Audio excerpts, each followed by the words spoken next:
जय गायत्री माँ। परम पूजनीय गुरुदेव और वंदनीय माता जी को प्रणाम। मन को वश में रखने वाली उस गायत्री के उपासक को उपासना के पश्चात पवित्रता, शांति और विवेक, ये 3 आत्मिक लाभ प्राप्त होते हैं। ध्यान एक ऐसी विद्या है जिसके माध्यम से न केवल हमारी प्राण ऊर्जा का संचार होता है, बल्कि हमें ईश्वर की वाणी सुनने का भी अवसर मिलता है। साबुन का निर्माण ही मैल साफ करने के लिए होता है। गायत्री मंत्र एक आध्यात्मिक साबुन है जिसका जप करने से जन्म जन्मांतर के पापों का नाश होता है।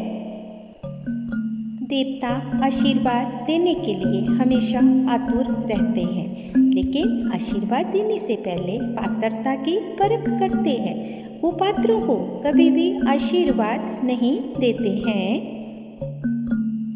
गायत्री मंत्र का जप करने वाले साधकों के अंतःकरण में सविता देवता का प्रभापुंज प्रवेश कर बुद्धि को प्रकाशित करता है। इसी से बुद्धि में प्रज्ञा का अवतरण होता है। साधना और तपस्या का जितना अंश हम अपने जीवन में उतारते हैं, उतना ही परमात्मा अपने भीतर चमकने लगता है।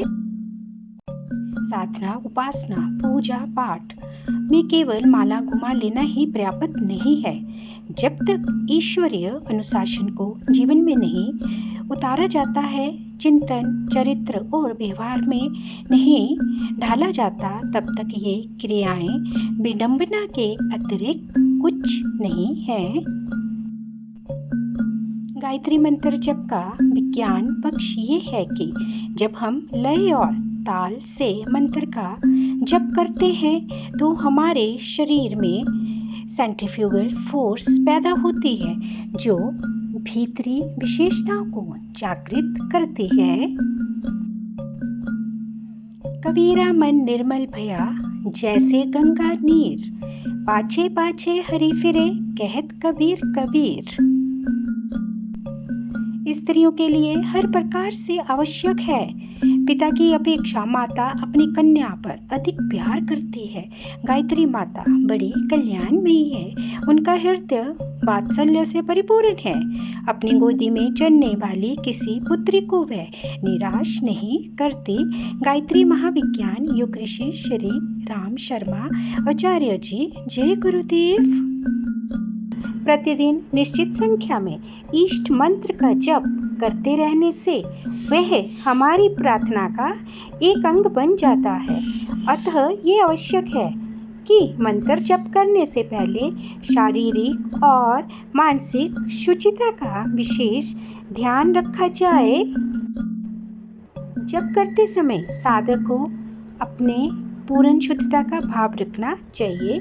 जिस मंत्र का जप किया जा रहा है वह भावना के साथ करना चाहिए कि वह बहुत शक्तिशाली है तथा उसे शक्ति प्रदान कर रहा है। हम दूसरों से जैसा व्यवहार अपने लिए चाहते हैं वैसा ही आचरण स्वयं भी दूसरों के साथ करें।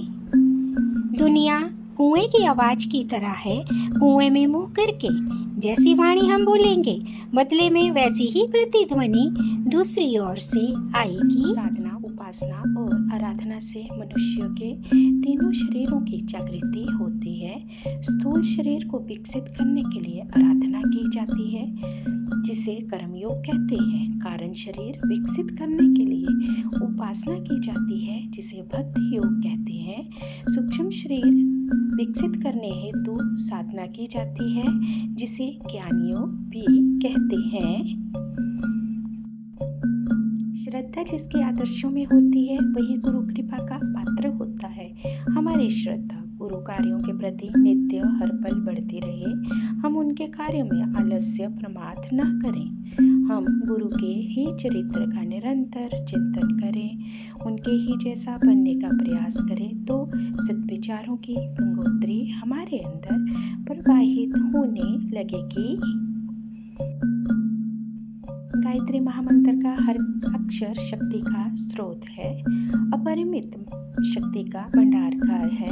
गायत्री महामंत्र को अथर्ववेद के अनुसार ब्रह्मवर्चस्व अर्थात आत्मबल प्रदान करने वाली प्राण ऊर्जा की अधिष्ठात्री शक्ति बताया है। आस्था संकट से पीड़ित मानवता के लिए ये संजीवनी बूटी है।